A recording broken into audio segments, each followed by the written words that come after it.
Thank you so much. Thank you very much. Thank you, everybody.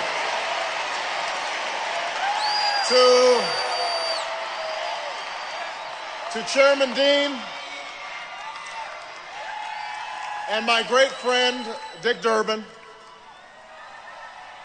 and to all my fellow citizens of this great nation, with profound gratitude and great humility, I accept your nomination for presidency of the United States.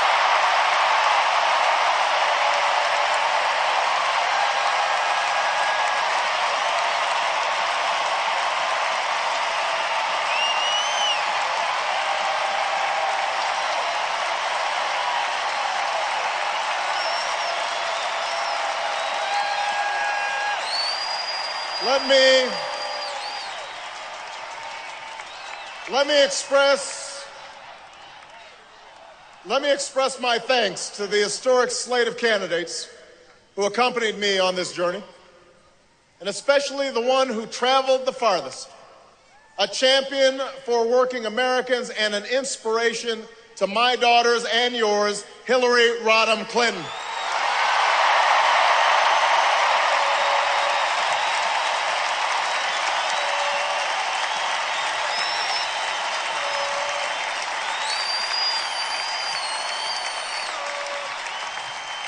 To President Clinton, to President Bill Clinton, who made last night the case for change as only he can make it.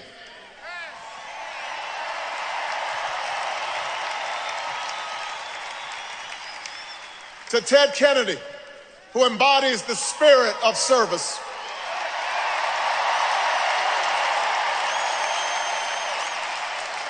And to the next Vice President of the United States, Joe Biden, I thank you.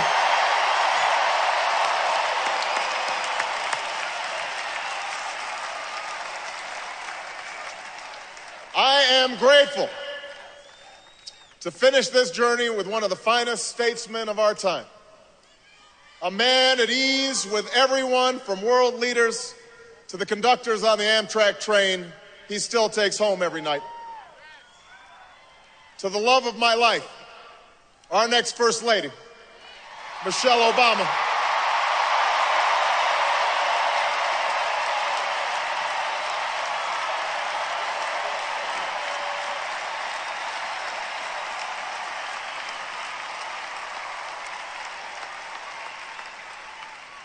And to Malia and Sasha, I love you so much and I am so proud of you.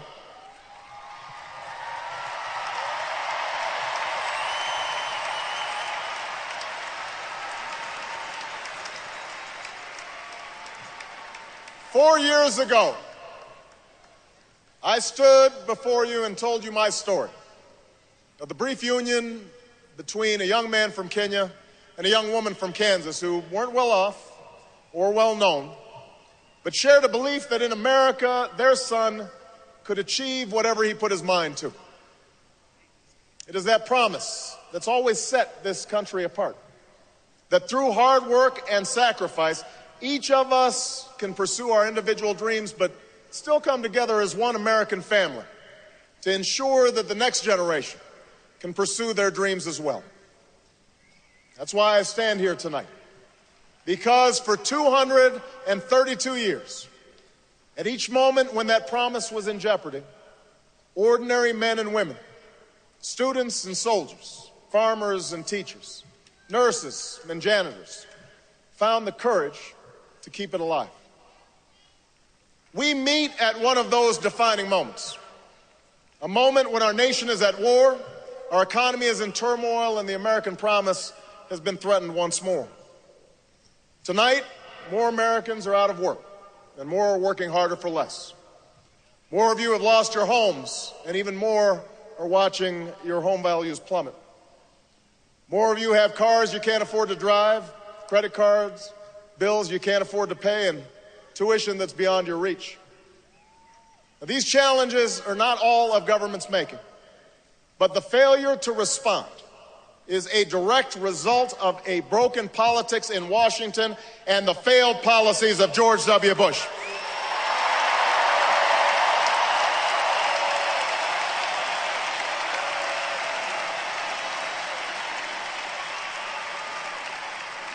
America, we are better than these last 8 years. We are a better country than this. This country's more decent than one where a woman in Ohio on the brink of retirement finds herself one illness away from disaster after a lifetime of hard work. We're a better country than one where a man in Indiana has to pack up the equipment that he's worked on for 20 years and watches it shipped off to China, and then chokes up as he explains how he felt like a failure when he went home to tell his family the news. We are more compassionate than a government that lets veterans sleep on our streets and families slide into poverty, that sits on its hands while a major American city drowns before our eyes.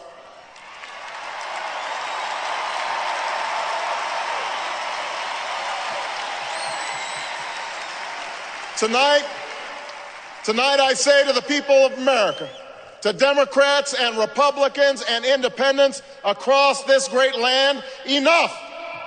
This moment,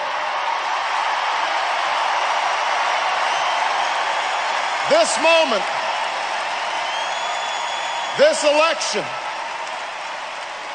is our chance to keep, in the 21st century, the American promise alive.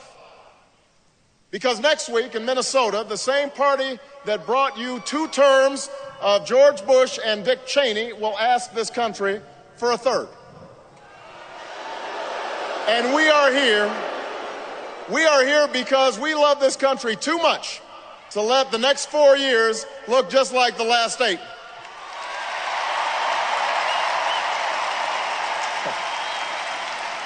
On November 4th, we must stand up and say, 8 is enough.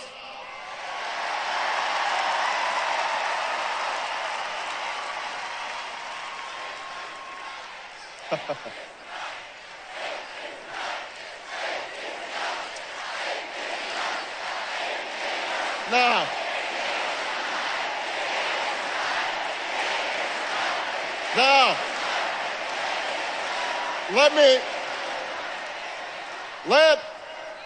let there be no doubt.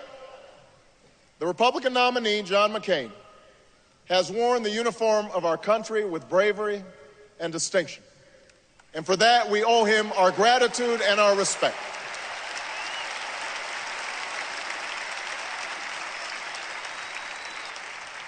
And next week, we'll also hear about those occasions when he's broken with his party as evidence that he can deliver the change that we need. But the record's clear. John McCain has voted with George Bush 90% of the time.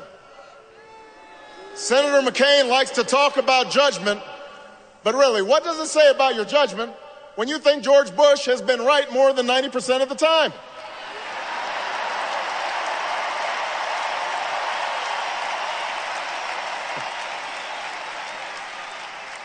I don't know about you, but I'm not ready to take a 10% chance on change.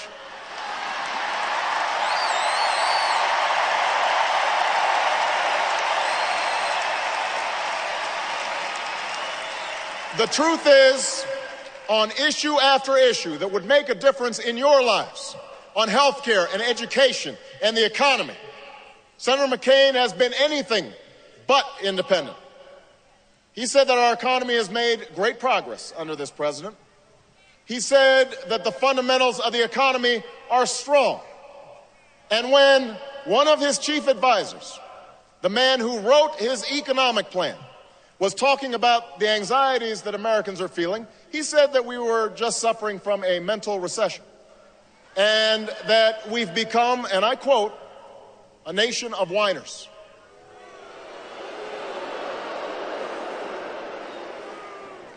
A nation of whiners.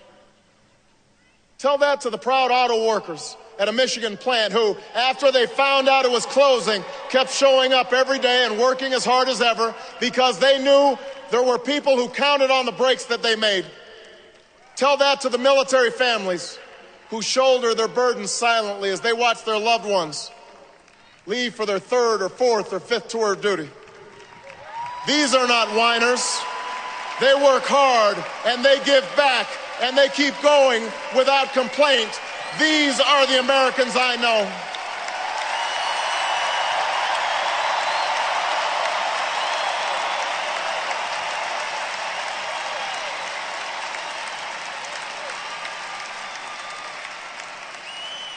Now, I don't believe that Senator McCain doesn't care what's going on in the lives of Americans. I just think he doesn't know. Why else would he define middle class as someone making under $5 million a year? How else could he propose hundreds of billions in tax breaks for big corporations and oil companies, but not one penny of tax relief to more than 100 million Americans? How else could he offer a health care plan that would actually tax people's benefits? Or an education plan that would do nothing to help families pay for college? Or a plan that would privatize Social Security and gamble your retirement? It's not because John McCain doesn't care. It's because John McCain doesn't get it. For over 2 decades, he subscribed to that old discredited Republican philosophy. Give more and more to those with the most and hope that prosperity trickles down to everyone else. In Washington, they call this the ownership society. But what it really means is that you're on your own.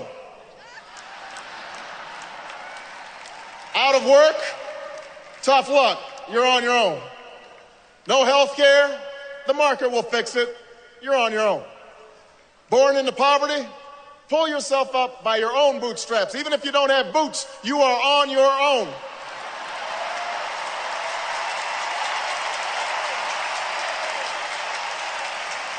Well, it's time for them to own their failure.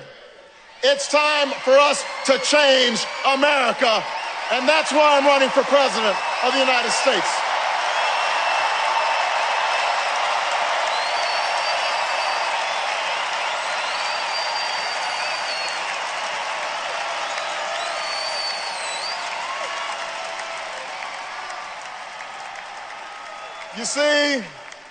You see, we Democrats have a very different measure of what constitutes progress in this country.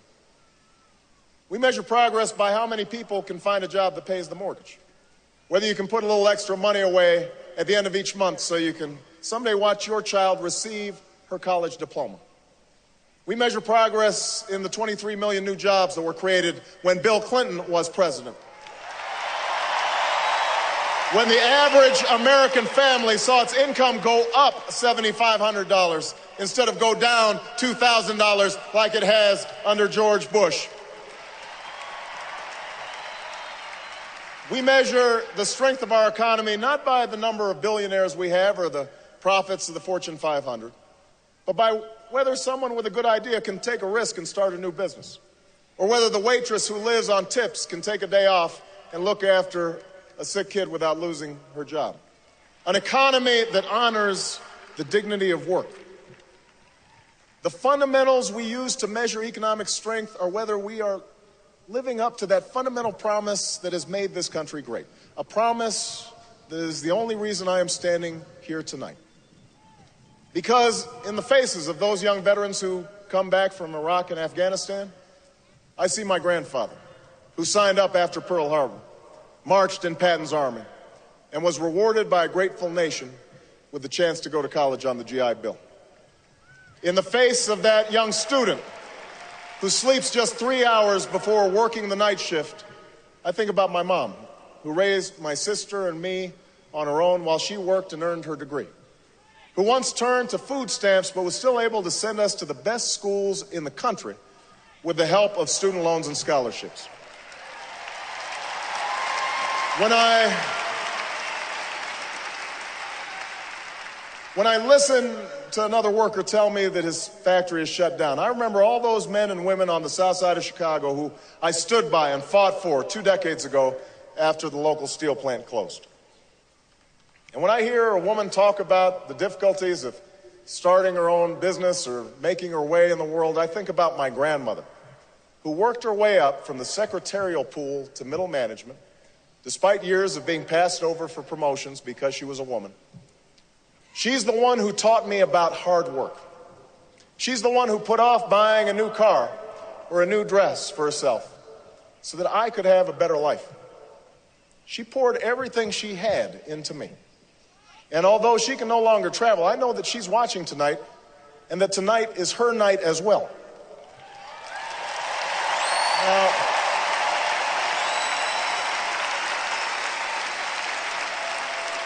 Now, I don't know what kind of lives John McCain thinks that celebrities lead, but this has been mine.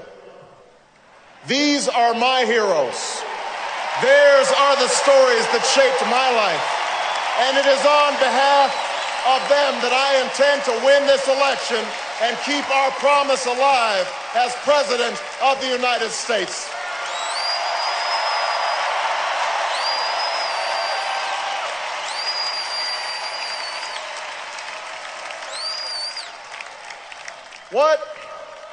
What is that American promise?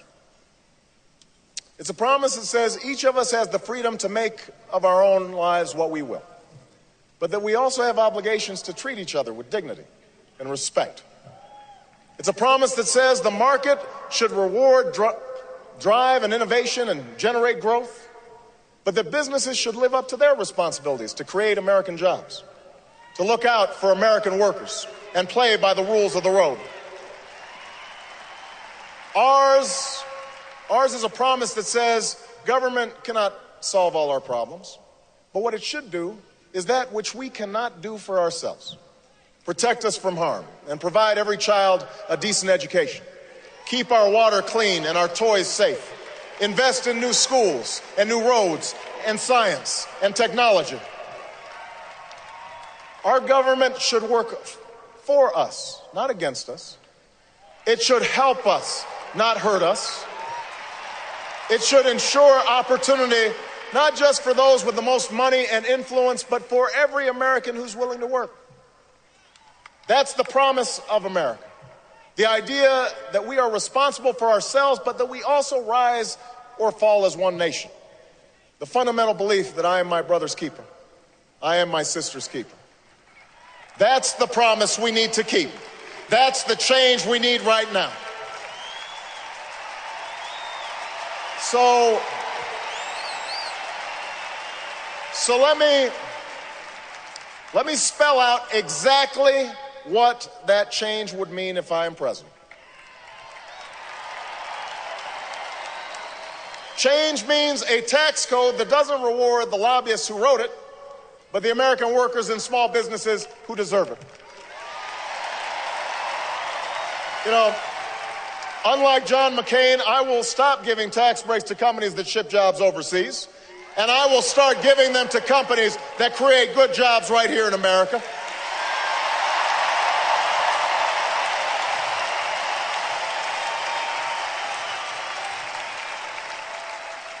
I'll eliminate capital gains taxes for the small businesses and startups that will create the high-wage, high-tech jobs of tomorrow. I will cut taxes for 95% of all working families.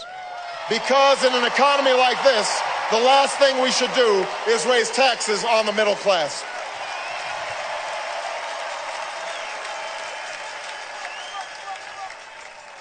And for the sake of our economy, our security, and the future of our planet, I will set a clear goal as president. In 10 years, we will finally end our dependence on oil from the Middle East.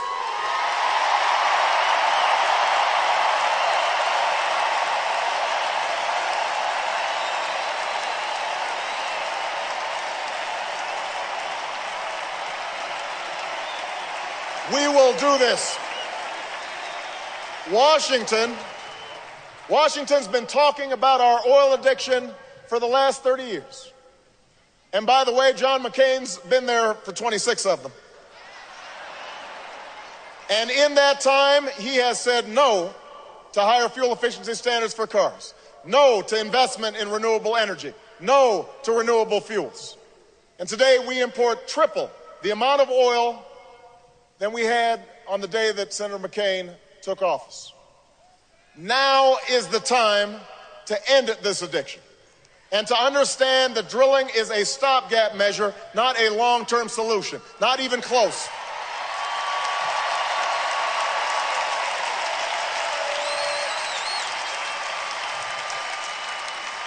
As president, I will tap our natural gas reserves, invest in clean coal technology, and find ways to safely harness nuclear power. I'll help our auto companies retool so that the fuel-efficient cars of the future are built right here in America.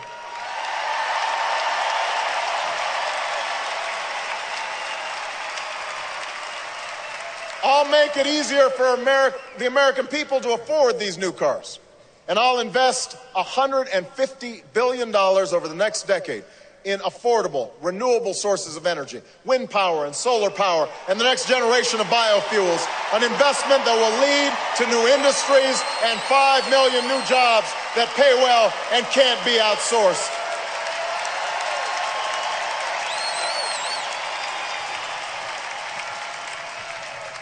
America, now is not the time for small plans. Now is the time to finally meet our moral obligation to provide every child a world-class education, because it will take nothing less to compete in the global economy. You know, Michelle and I are only here tonight because we were given a chance at an education. And I will not settle for an America where some kids don't have that chance.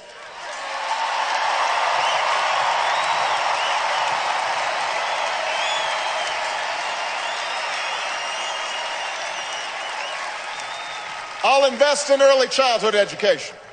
I'll recruit an army of new teachers and pay them higher salaries and give them more support.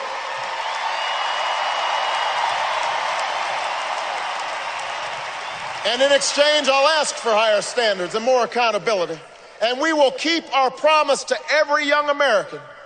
If you commit to serving your community or our country, we will make sure you can afford a college education.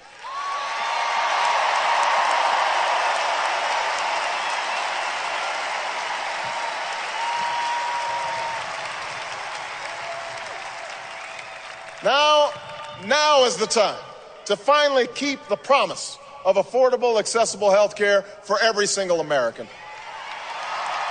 If you have health care, my plan will lower your premiums. If you don't, you'll be able to get the same kind of coverage that members of Congress give themselves. And as someone who watched my mother argue with insurance companies while she lay in bed dying of cancer, I will make certain those companies stop discriminating against those who are sick and need care the most.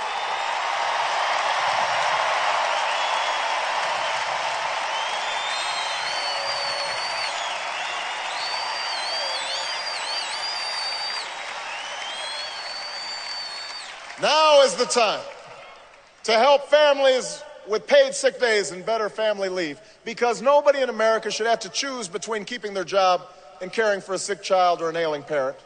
Now is the time to change our bankruptcy laws so that your pensions are protected ahead of CEO bonuses, and the time to protect Social Security for future generations.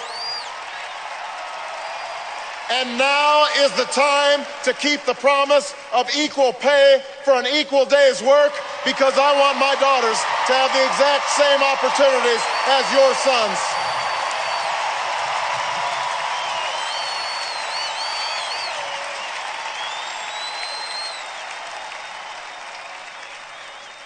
Now, many of these plans will cost money, which is why I've laid out how I'll pay for every dime by closing corporate loopholes and tax havens that don't help America grow. But I will also go through the federal budget line by line, eliminating programs that no longer work and making the ones we do need work better and cost less, because we cannot meet 21st century challenges with a 20th century bureaucracy.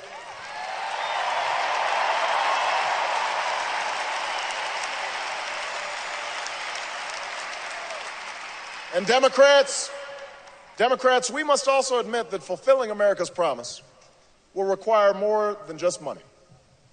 It will require a renewed sense of responsibility from each of us to recover what John F. Kennedy called our intellectual and moral strength. Yes, government must lead on energy independence, but each of us must do our part to make our homes and businesses more efficient. Yes, we must provide more ladders to success for young men who fall into lives of crime and despair. But we must also admit that programs alone can't replace parents, that government can't turn off the television and make a child do her homework, that fathers must take more responsibility to provide love and guidance to their children.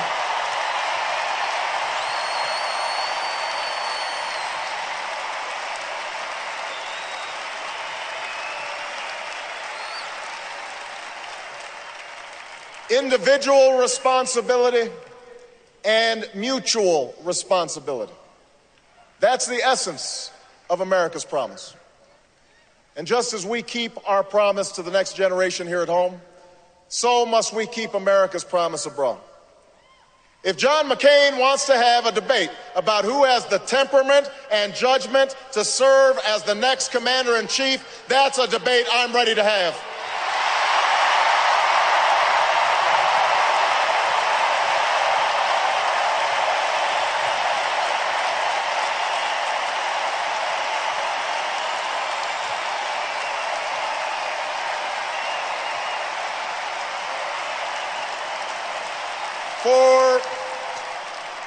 For while Senator McCain was turning his sights to Iraq just days after 9/11, I stood up and opposed this war, knowing that it would distract us from the real threats that we face.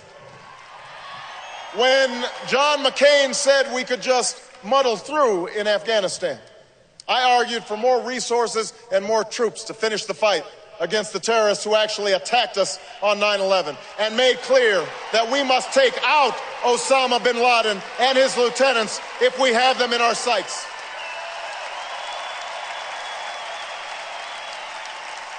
You know, John McCain likes to say that he'll follow bin Laden to the gates of hell, but he won't even follow him to the cave where he lives.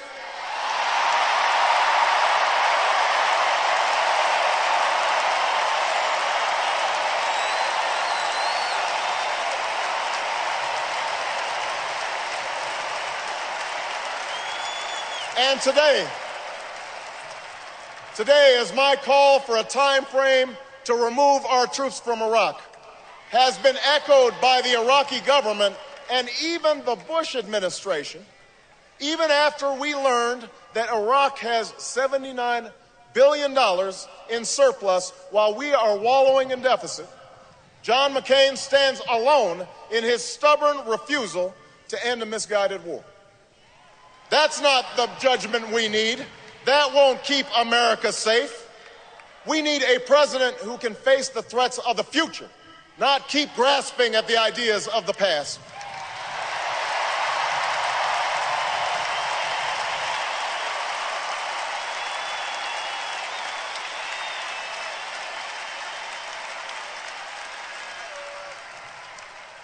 You don't defeat a terrorist network that operates in 80 countries by occupying Iraq. You don't protect Israel and deter Iran just by talking tough in Washington.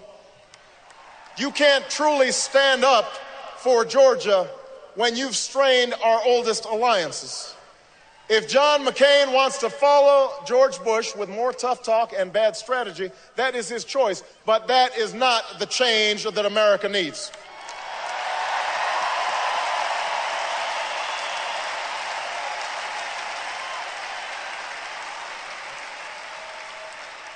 We are the party of Roosevelt.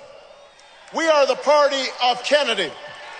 So don't tell me that Democrats won't defend this country. Don't tell me that Democrats won't keep us safe. The Bush-McCain foreign policy has squandered the legacy that generations of Americans, Democrats and Republicans, have built, and we are here to restore that legacy.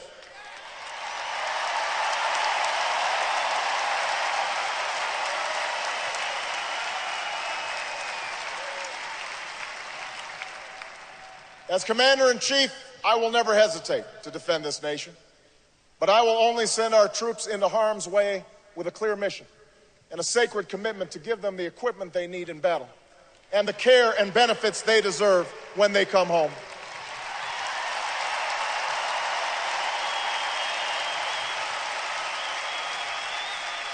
I will end this war in Iraq responsibly and finish the fight against al-Qaeda and the Taliban in Afghanistan. I will rebuild our military to meet future conflicts, but I will also renew the tough, direct diplomacy that can prevent Iran from obtaining nuclear weapons and curb Russian aggression.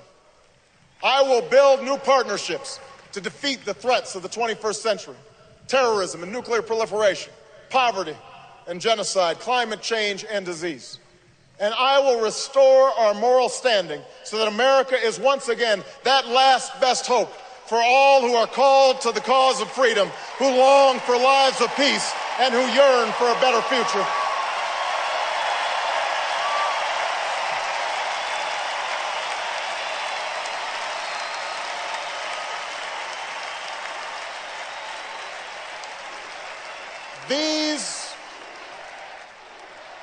These are the policies I will pursue. And in the weeks ahead, I look forward to debating them with John McCain. But what I will not do is suggest that the senator takes his positions for political purposes. Because one of the things that we have to change in our politics is the idea that people cannot disagree without challenging each other's character and each other's patriotism.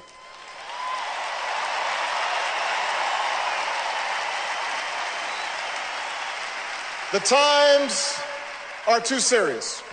The stakes are too high for this same partisan playbook. So let us agree that patriotism has no party. I love this country, and so do you, and so does John McCain. The men and women who serve in our battlefields may be Democrats and Republicans and independents, but they have fought together and bled together, and some died together under the same proud flag. They have not served a red America or a blue America. They have served the United States of America.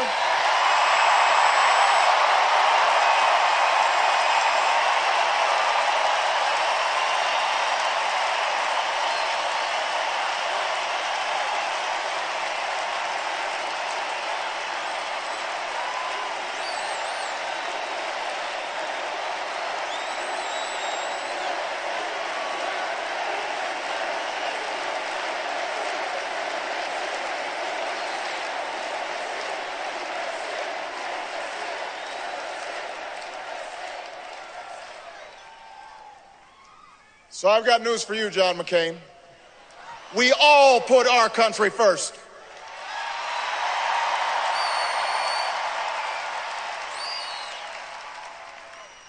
America, our work will not be easy. The challenges we face require tough choices. And Democrats, as well as Republicans, will need to cast off the worn-out ideas and politics of the past. For part of what has been lost these past 8 years can't just be measured by lost wages or bigger trade deficits. What has also been lost is our sense of common purpose. And that's what we have to restore. We may not agree on abortion, but surely we can agree on reducing the number of unwanted pregnancies in this country.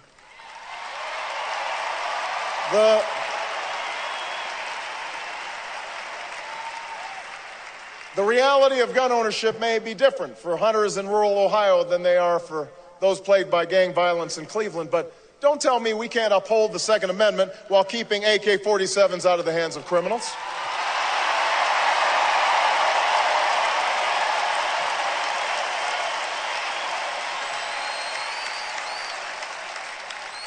I know there are differences on same-sex marriage, but surely we can agree that our gay and lesbian brothers and sisters deserve to visit the person they love in a hospital and to live lives free of discrimination.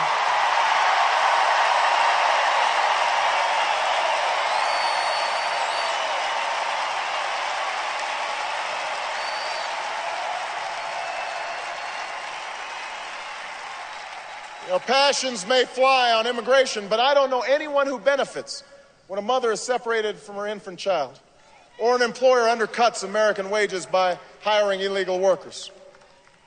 This, too, is part of America's promise, the promise of a democracy where we can find the strength and grace to bridge divides and unite in common effort.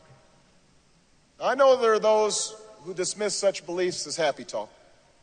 They claim that our insistence on something larger, something firmer and more honest in our public life is just a Trojan horse for higher taxes and the abandonment of traditional values. And that's to be expected, because if you don't have any fresh ideas, then you use stale tactics to scare voters. If you don't have a record to run on, then you paint your opponent as someone people should run from. You make a big election about small things. And you know what? It's worked before. Because it feeds into the cynicism we all have about government. When Washington doesn't work, all its promises seem empty. If your hopes have been dashed again and again, then it's best to stop hoping and settle for what you already know. I get it. I realize that I'm not the likeliest candidate for this office. I don't fit the typical pedigree, and I haven't spent my career in the halls of Washington. But I stand before you tonight because all across America, something is stirring. What the naysayers don't understand is that this election has never been about me. It's about you.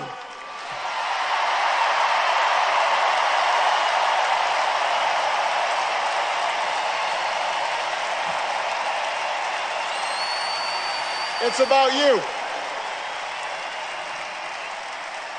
For 18 long months, you have stood up one by one and said enough to the politics of the past. You understand that in this election, the greatest risk we can take is to try the same old politics with the same old players and expect a different result.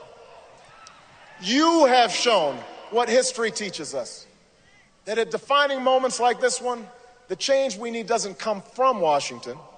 Change comes to Washington.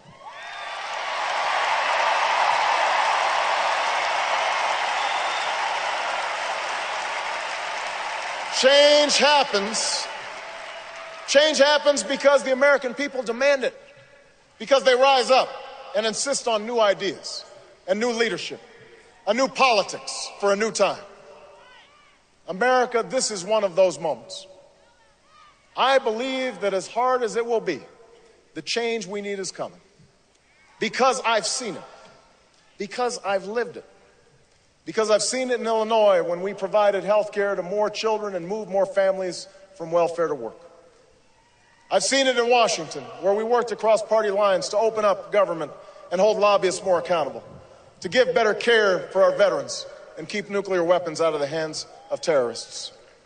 And I've seen it in this campaign, in the young people who voted for the first time, and the young at heart, those who got involved again after a very long time, in the Republicans who never thought they'd pick up a Democratic ballot, but did.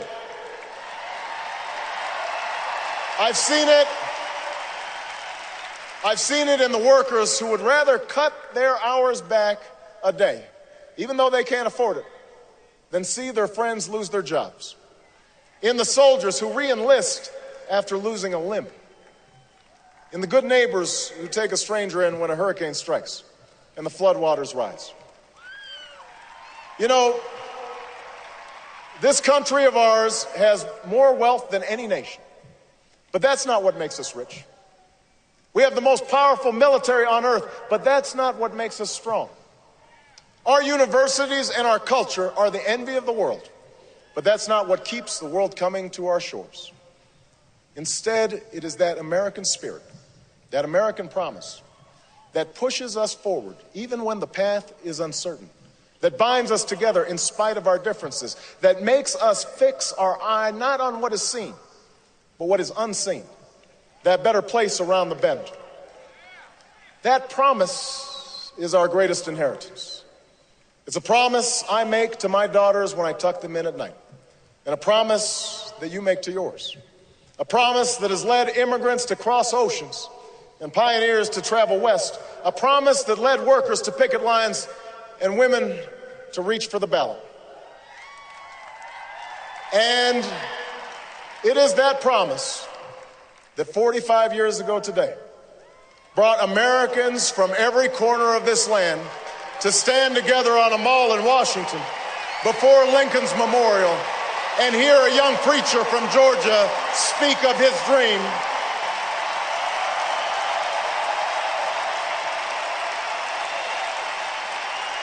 The men and women who gathered there could have heard many things. They could have heard words of anger and discord.